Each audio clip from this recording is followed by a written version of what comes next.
বিদ্যানীতি রায়নার মা মনসা সাউন্ডের সাথে কম্পিটিশন করতে আসছিস। রাস্তাটাই তো ঠিক করতে পারছিস না রে, তুই আবার আমাদের সঙ্গে কম্পিটিশন করবি।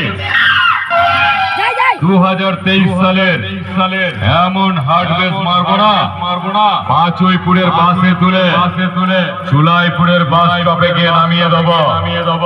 1 টাকায় চপ কিনে খেয়ে দে পুকুর পাড়ে ঘুমিয়ে পড়বি।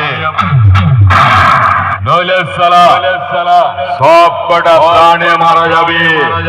চল ভাগ সালা, আমি ঢুকছি। বিদ্যানীতি রায়নার মা মনসা সাউন্ড।